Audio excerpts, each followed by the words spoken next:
I realized that the way that I'm gonna try to think about it in the future is actually not so much about ticking boxes of like this kind of movie or this kind of character, because the more that I've been able to work and work with really incredible people, the people that really leave an impression on me are the people who seem happy, people who are working and loving their work and also loving the life that they live, and they've found this balance.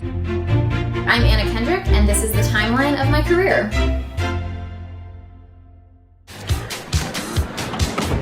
Excuse me, is there some place we're supposed to check in?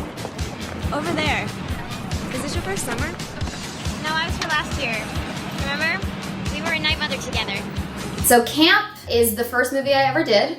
Well, I actually got involved in that project because the director was cousins of Randy Graff, who was in the Broadway show that I did when I was 12 years old. So she was like, if you're looking for a girl who could play my character in that film, the creepiest, most obsessive weirdo of all time, I've got just the girl for you. The blessing about that film was that it was, because it was non-union, it was everybody's first film. So it was a lot of anxiety, but we had the blessing of like, no cast member knew anything, so you were allowed to ask questions and be an idiot and not feel quite as much shame. And at the time, I mean, you couldn't tell me that these people were not my family and that we were not bonded for life. Like, this was the most significant experience I had ever had, and when I left, I was sobbing. It was like a break. I cut my hair, I did like all the breakup stuff. I was inconsolable. Like, I'm used to it now, but it is a really bizarre, like, all-consuming experience, and that's why you get these kind of heightened things, and that's why people fall in love with each other, and that's why Christian Bale yells at his DP, and it's all just part of, like, what happens. You just go slightly crazy. You're Jill Simmons. My name's Fritzy. She's got a great spike, huh? I'm Jessica, by the way. Hey, you're from Arizona, right?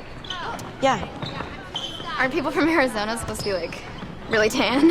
I auditioned for Twilight because Catherine Hardwicke had seen me in a film at Sundance called Rocket Science and asked me to come in and audition. And I really thought it was such a blow-off audition. I just thought, like, well, I'll do as well as I can so that the casting director, like, thinks of me for other stuff. And I actually saw my friend Mae Whitman at that audition, and we were both like, what are we doing here? Like, we're obviously not gonna be this like mean girl character. Yeah, like, got that job, which was, I mean, truly like such a shock. The first movie we filmed in Portland, Oregon, and I just remember being so cold and miserable. And I just remember my Converse being completely soaked through and feeling like, you know, this is a really great group of people, and I'm sure that we would be friends in a different time, but I want to murder everyone. Although it was also kind of bonding. There was like something about it that was like, you know, like you go through like some trauma event, like you imagine like people who survive like a hostage situation, and you're kind of bonded for life. The second movie, for whatever reason, like the weather wasn't quite as intense, and that's sort of, I think, where we all got to know each other a little bit better. I was shooting up in the air by the time that we were making that second movie. So they rearranged a lot of scheduling stuff because it would have been a real dick move, but you know, legally they had the right to stop me from doing Up in the Air. So shout out to those guys. Why are there that many zombie movies anyway? So it's supposed to like draw a parallel. Our answers were things like astronaut, president, or in my case, a princess. When we were 10, they asked again. We answered rock star, cowboy, or in my case, a gold medalist. But now that we've grown up, they want a serious answer. They all start to blend into one at some point because my whole job was just to go like, this family of very pale people who we never see eating, they're really weird, right? Anyway, what did I do in the third movie? Oh, I did the graduation speech in the third movie, that's right. And I remember thinking like, oh, why did they make my character the valedictorian? Like, she's very obviously not a good student, but you know, they just wanted me to like have something to do. Because it was a speech, I just like did what was scripted. And I swear that scene, people are like, you know, that speech that you give in that third movie, it's really sweet, it's really moving. And I swear to God, I'm like, the thing that is happening is you are looking at Kristen Stewart's reaction to that speech, and that is the thing that is moving you. Because I was like, I did all right, but I was just kind of like, I don't know, I'm reading this speech. And then it cuts to Kristen, she's so moved because she's so talented that I was like, oh, people are like, that speech is so amazing. And I'm like, no, it's just her, she's great. So I was in the fourth movie, and it was just like a wedding scene where, again, I'm like, these people are so weird. And you're in like just half frozen mud in what was the final scene of filming for everybody. You know, it's like I get to come in and, you know, work for a week or two, and everybody else has been like giving their blood, sweat, and tears to the project for months. I show up at the end and I'm like, guys, we did it, it's over. That's so funny. No. You never want to get married. Nope. Never want kids. Not a chance. Ever. Never. Is that so bizarre? Yes. So Up in the Air was, you know, a script I got. It was like this really high profile thing, this amazing part, opposite George Clooney. And, well, I'll go in and I'll do my best and, you know, they'll give it to somebody more famous. I remember my agents calling me a couple days after my audition and being like, okay, we're pretty sure that an offer is coming in. And I was like, you weren't in the room. Because I was just totally convinced that I'd left no impression. And basically spent the first weeks of filming thinking like, I'll just enjoy this, and you know, I'll be like is it Eric Stoltz in Back to the Future, where it's like a funny story that like initially they hired somebody else. Clooney was so classy, man. I know that everybody describes him that way, but it's just, you know, on my first day, he was like, so do you get nervous? I get nervous. In retrospect, bullshit. No, he doesn't.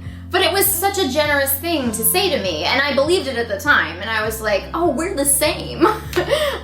Which is the whole point. You know, he's so good at disarming people and trying to get them to forget that he's international movie star George Clooney. I just couldn't have asked for a better, I guess, like Sherpa, you know, in that situation, to just see like, how does somebody handle themselves? You know, everybody's looking to them for the tone, and you know, the kind of manner in which we're all going to treat each other. I was doing one of my first interviews about the movie with Jason Bateman, and he made, you know, an innocuous comment to me about how I might need to be picking out a nice dress in the spring.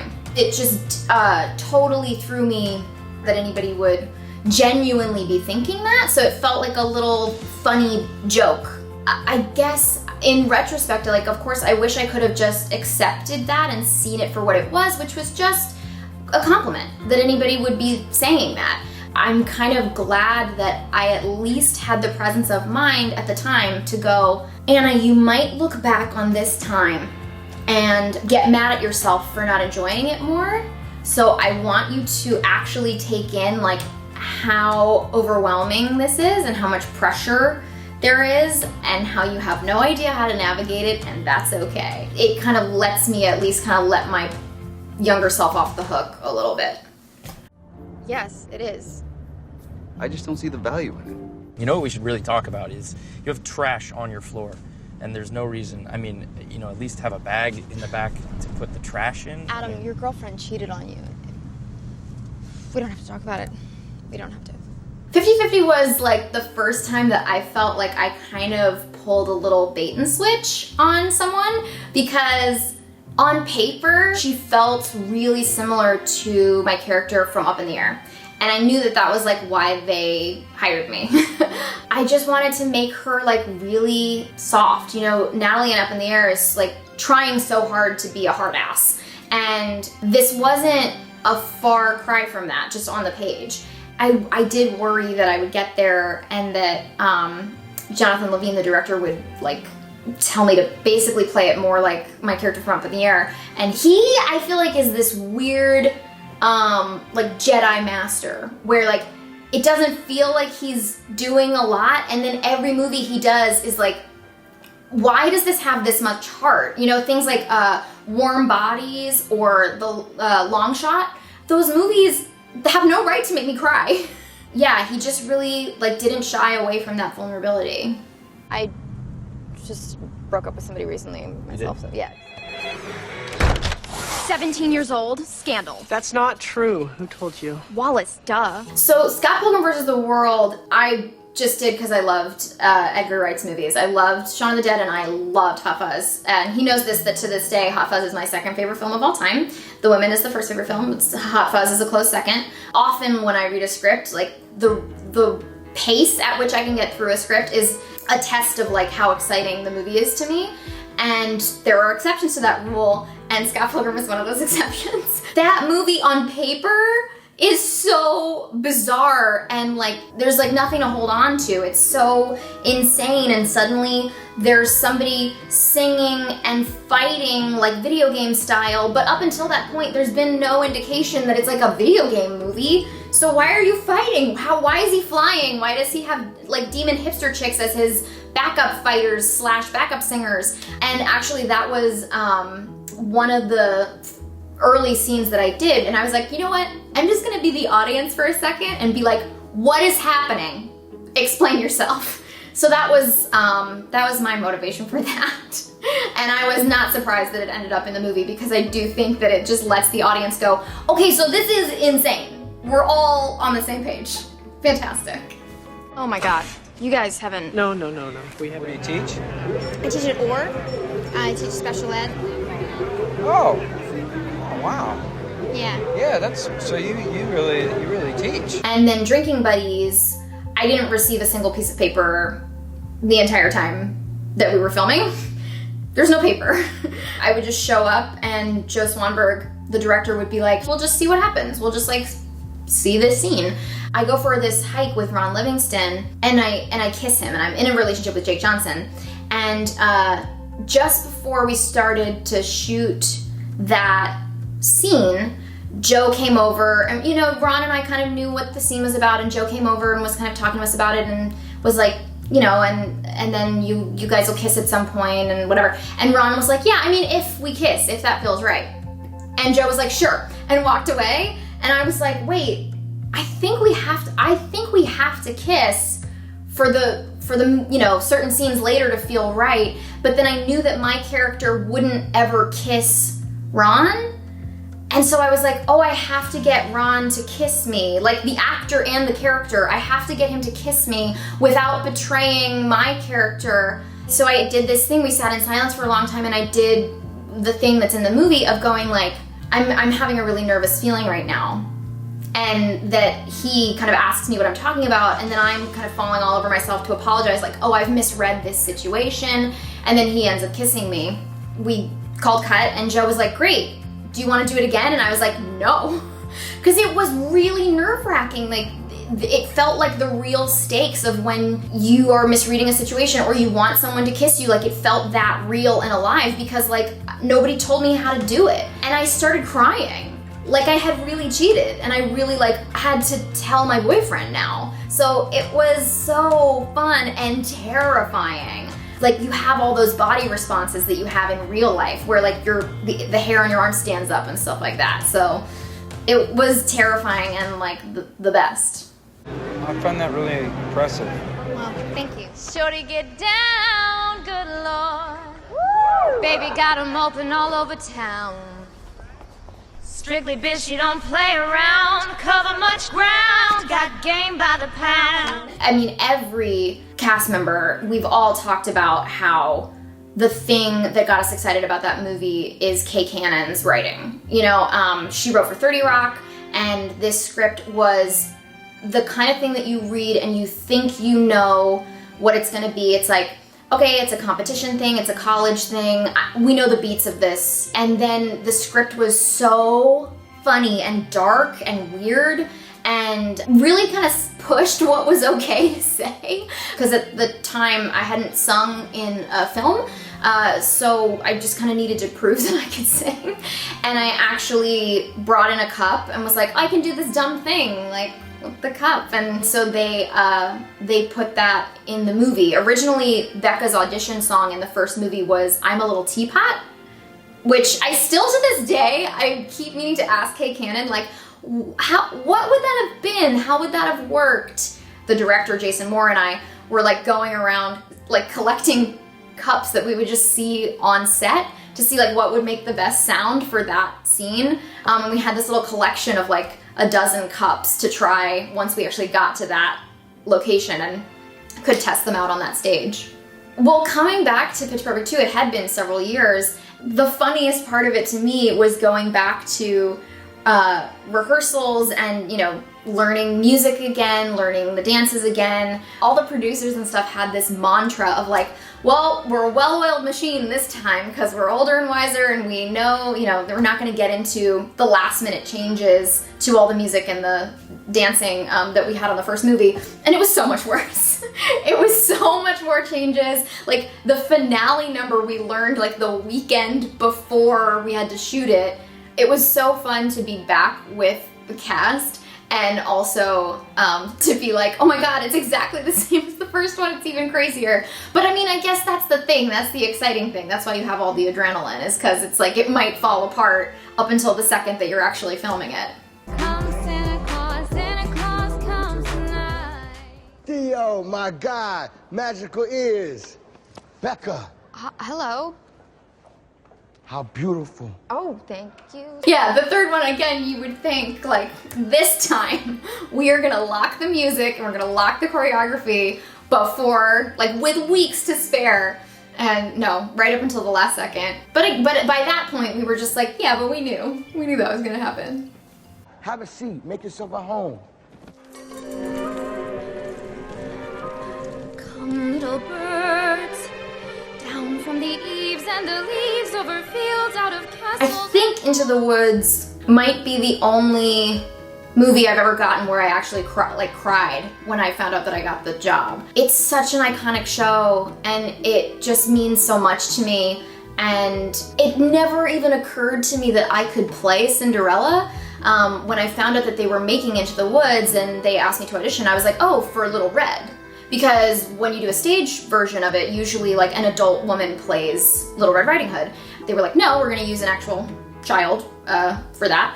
The idea of playing soft, open, vulnerable, full of heart and full of hope Cinderella, you know, just kind of blew me away that Rob Marshall saw that in me. Because Rob is so different from me. Like, there are people that you meet and you're like, one brain, man, and Rob Marshall and I are not that. And it's like, he's so generous, he is so optimistic, he so sees the good in everyone, and I'm so the opposite.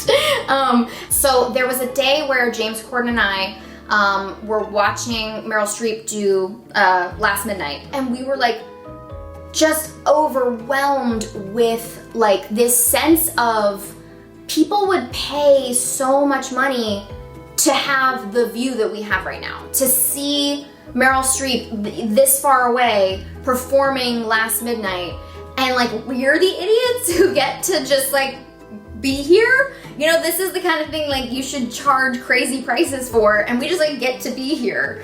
Yeah, that was an exciting day. Castles and ponds.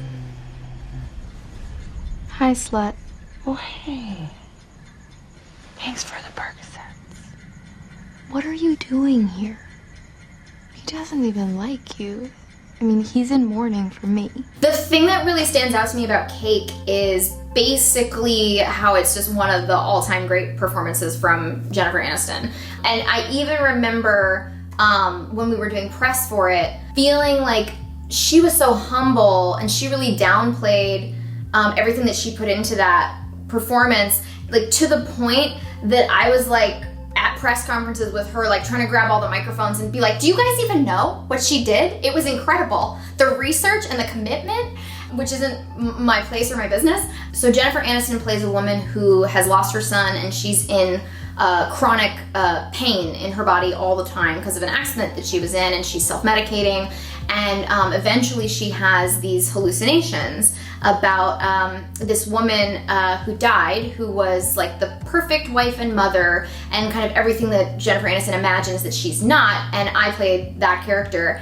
And at first, the director and I were kind of debating, is she like a supernatural like a real kind of apparition? Is she a ghost, basically? Or is she just a hallucination? Is she just a reflection of Jennifer Aniston's like self-hatred? The more that I really watched her prepare, I was like, yeah, this is just about her inner voice that tells her the worst things, you know? And it was really interesting to realize like, oh, I'm not my own character, actually. I'm not like playing a character. I'm just tethered to Jennifer Aniston's performance, and her performance was so good that I just let that like lead me, and I was just like a mirror of like her self-hatred, and I wanted to like shout from the rooftops like how much work she had put into it, and how it was just such a gift to watch her work and to basically play a reflection of her performance.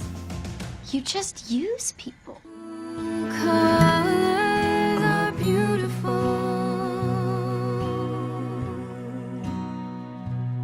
Like a rainbow. I went into DreamWorks and they pitched me on the idea of a Trolls movie and the character of Poppy, optimistic to the point of being a little crazy, a little unhinged. And I was like, I'm just waiting for you guys to take a breath so I can say yes, please. I was just so excited. I've always wanted to do an animated film like that, and I just felt like that was such an amazing opportunity to just fall in my lap. So after several months of recording my part, they were like, what do you think about Justin Timberlake coming on to play Branch opposite you, and also like maybe being an executive music producer? And I was like, again, this is one of those crazy situations where like, why are you asking my permission? As though I was gonna be like, ooh, I don't know. I just felt like very lucky to have JT like come in and, well, and frankly like to be a vocal producer on it. You know, like at that point I had recorded for Pitch Perfect, and you know, it's usually like a music person and a sound person going like, yeah, it sounds good. And to have like, you know, international recording superstar Justin Timberlake going like, why don't you try this riff, and like singing it, you know, into the cans, I know the lingo, and then like having me just repeat it was so cool. Like a rainbow. Oh, like a rainbow. Barb's announcement makes sense. She wants to reunite the strings so the troll world can be one big party again. I was just so excited when they said that they wanted to do a second movie, because not only do I love doing the musical element of it, where I'm just playing like a little pink character, there's something so cathartic about like going into a room and playing this kind of unhinged, happy character. It feels like a weird therapeutic exercise, like how some people like picture a happy place. I'm like, I get whatever that thing is, I get that from like playing Poppy, because she's this kind of unfiltered ball of like happiness, energy, joy, and also like I'm not gonna take it from anybody, you know? It's like she's like my own inner child or something, and I get to go and like play with her. That's all you heard? One big party? Stephanie, put down the gun. You don't want to do this. I really do, though. I think Blake and I had a really similar experience reading the script for A Simple Favor, because we could not put this script down and just like raced through it, because there were so many twists and turns and so much like humor and darkness, and there was a lot of like kind of going back and being like, is this a drama or a comedy? Like, what is it? And that was also the experience on set. Like, Blake and I got to set and basically every day asked each other like, what movie are you in? Because I want to make sure that we're in the same movie.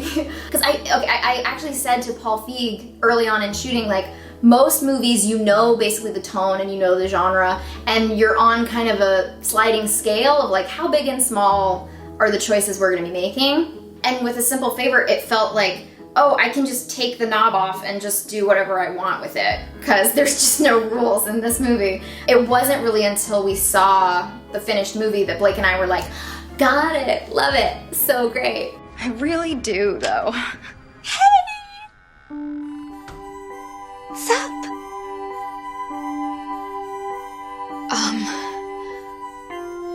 Kimiko? Who's Kimiko? Holy shit. So Dummy, the real challenge ended up being the part that we thought was gonna be the easiest part, which is that I'm acting against an inanimate object. Like, that seemed like, yeah, like we can have the shortest shooting schedule. I show up, I talk to a potato, it's great. Except that a real sex doll is not like just a potato or a dish or whatever. This diva would not sit still, would not hold a position. Ooh, everybody on set was like, I'm gonna kill her, I'm gonna kill her. So Meredith Hagner, who plays the character of the sex doll, is so brilliant. And she and I got to act opposite each other, like actually look into each other's eyes, I think once. And the rest of the time I'm acting against this doll that has like dots on its face because they're gonna replace it with Meredith's performance later. We had to hire a second prop person just to help deal with this doll because like it seems like, yeah, you throw her in a closet and then we do a whole scene where I find her in a closet and she talks to me. And she just doesn't want to do that. And it took like 2.5 hours to get her set up to the place where she would just freeze like a mannequin, which you'd think would be the whole thing that she does. I really tip my hat to people who commit to having a sex doll in their lives because it's a handful. They are so much heavier than you think they would be and unruly. Really good for you for being that committed. I like jokingly named you Kimiko. So what about you? My parents were the complete opposite. High school sweethearts that are somehow still in love. That's nice. But they're Satanists, so I guess it's not all good, right? So Love Life, I was just really blown away by this thing in the script where you get that uncanny feeling of, I know that guy. I've been in that situation.